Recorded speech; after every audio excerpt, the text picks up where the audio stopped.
Je suis souvent frappé, parfois même un peu gêné, comme sommelier, lorsque je présente la bouteille au client et que je lui propose de goûter le vin. Ce dont je me rends compte, c'est qu'il y a plusieurs attitudes possibles de la part du client.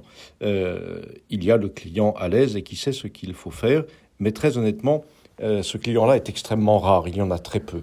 Il y a le client qui veut en rajouter, qui veut faire croire ou qu'il croit qu'il sait, et je peux vous assurer qu'on le voit tout de suite et que c'en est gênant. Et puis, il y a le client qui se demande bien ce qu'on lui demande de faire. Et ça, c'est vraiment beaucoup de gens.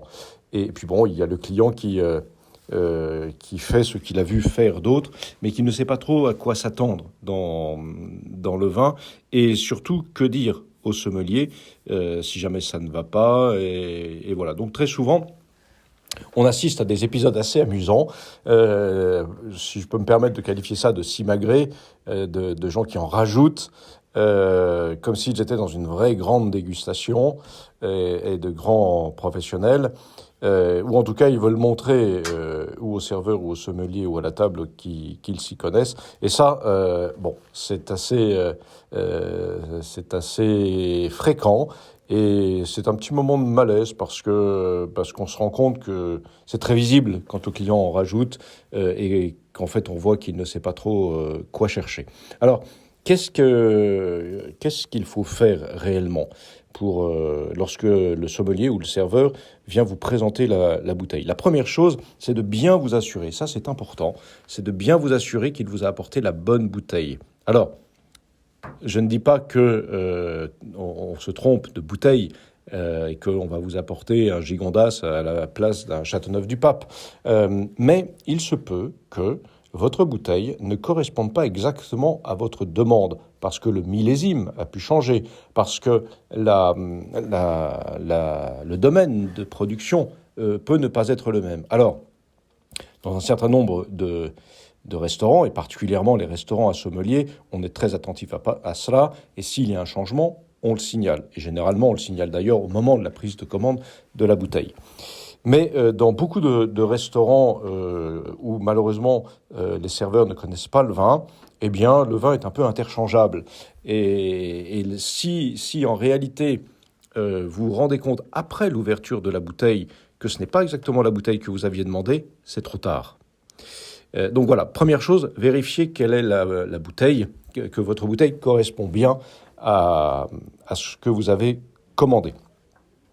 Ensuite, vient le moment de la goûter. Alors, les serveurs qui ne sont pas sommeliers, qui ne connaissent pas le vin, vont ouvrir la bouteille devant vous, parfois tant bien que mal d'ailleurs, et vont vous faire goûter le vin, vont vous servir du vin. Parfois même, ils n'attendront pas que vous leur disiez si ça va ou pas.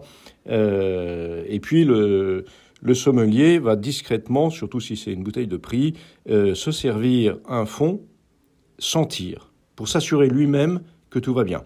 Néanmoins, comme c'est au client de confirmer que tout va bien, il va vous servir. Et à ce moment-là, ce qui vous est demandé, ce n'est pas si vous aimez ou si vous n'aimez pas. Ce n'est pas si vous reconnaissez les arômes ou si le vin a de la puissance ou si vous êtes déçu ou au contraire ravi de votre choix. Ça n'est pas du tout ça. Ce que l'on vous demande, c'est de reconnaître s'il y a un défaut dans le vin. Parce que si vous prenez une bouteille qui ne vous plaît pas, on ne vous changera pas la bouteille, sauf si la maison veut faire un geste, vous faire plaisir. Mais ça, pour le coup, on n'est pas tenu de vous changer la bouteille. Par contre, si la bouteille a un défaut, là, effectivement, on va vous la changer. Et c'est ce qu'on va vous demander d'identifier. En vérité, il n'est même pas besoin de goûter le vin. Il n'est pas besoin non plus de forcément trop l'aérer. Il n'est pas besoin de le regarder, de le lire forcément non plus. On va vous demander si le vin a un goût de serpillière, un goût de moisi, a le fameux goût de bouchon, etc. En fait, est-ce que au nez, et pour ça, vous aurez peut-être besoin d'aérer un petit peu le verre, mais sans faire des simagrées réellement, juste un peu. S'il y a un défaut dans le vin, il saute au nez, c'est vraiment le cas de le dire. Donc, on va vous demander, finalement, simplement, d'authentifier s'il y a une odeur désagréable. Une odeur désagréable, c'est un signe de défaut. Et le sommelier, ensuite, va vérifier. Parce que parfois, il y a des premiers arômes qui peuvent paraître un peu désagréables, mais qui passent par la suite. Mais si le vin vous paraît présenter un défaut, il faut le dire et on vous change la bouteille, bien évidemment. Donc voilà, c'est uniquement cela. C'est-à-dire que c'est pas la peine d'en faire trop. C'est pas le moment d'une dégustation de vin. Vous pourrez la faire ensuite avec vos amis à table si vous le souhaitez, mais c'est pas au moment où le sommelier est en train de vous faire goûter le vin. Il est juste en train, encore une fois, de s'assurer et de vous faire valider qu'il n'y a pas de défaut dans le vin. Si vous trouvez un défaut dans le vin alors que vous avez servi tous les convives, c'est également trop tard. Donc ce moment est très important, mais uniquement pour ça. Alors, vous pouvez essayer de regarder à la lecture du verre, il peut y avoir des défauts. Si le vin est trouble, par exemple, ça peut être un défaut, mais ça peut être aussi une technique de vinification qui suppose de ne pas avoir filtré, clarifié le vin. Ça peut être un choix, et en ce cas-là, ça n'est pas un défaut. Vous pouvez avoir des précipitations tartriques qui vont indiquer un problème de conservation dans le vin, mais pas un défaut même au vin. Peut aussi donner un certain indice de vieillissement, mais pas un défaut.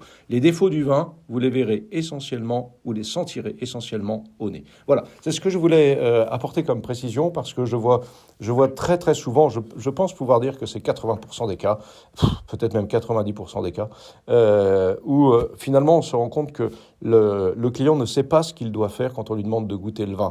Et très souvent, il va dire oui, c'est bon, ou alors je suis déçu. Mais voilà, en fait, soyez très à l'aise, soyez très sûr de vous.